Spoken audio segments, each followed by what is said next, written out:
ఒకటి పిల్లల్లో because of different reasons. Next teenage girls. ఇప్పుడు ఎప్పుడైతే నెలసరి స్టార్ట్ అవుతుందో మెనార్కీ అంటాం. మెనార్కీ 14 years 13 years లేకపోతే 12 yearsకి మెనార్కీ వచ్చింది అనుకోండి, అప్పటి నుంచి మెన్స్ట్రువల్ బ్లీడింగ్ అనేది స్టార్ట్ అవుతుంది లేడీస్లో.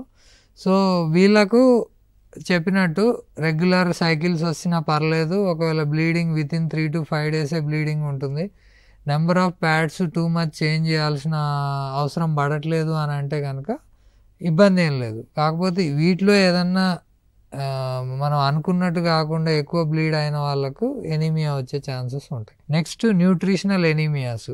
దాంట్లో చాలా ఉంటాయి. ఐరన్ డెఫిషియన్సీ ఎనీమియా అని, B12 డెఫిషియన్సీ అని, ఫోలేట్ డెఫిషియన్సీ అని. నెక్స్ట్ ప్రెగ్నెన్సీలో బేబీ ఎక్కువ డిమాండ్, లోపల ఉన్న బేబీ ఫీటస్ ఎక్కువ డిమాండింగ్గా మనకు ఏదైతే పోషకాహారం మదర్ తీసుకుంటుందో అదే పోషకాహారం బేబీకి కూడా వెళ్తుంది.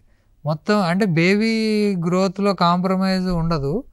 మదరు తిన్నా తినకపోయినా బేబీ రిసీవ్ చేయాల్సిన ఏదైతే పౌష్టికాహారం, మాంసకృత్తులు అవి తీసేసుకుంటారు. కాకపోతే మదర్ ఒకవేళ న్యూట్రిషన్ అలానే నెగ్లెక్ట్ చేసి ప్రొలాంగ్డ్గా నెగ్లెక్ట్ అయితే బేబీ వెయిట్ కూడా ఎఫెక్ట్ అవుతుంది.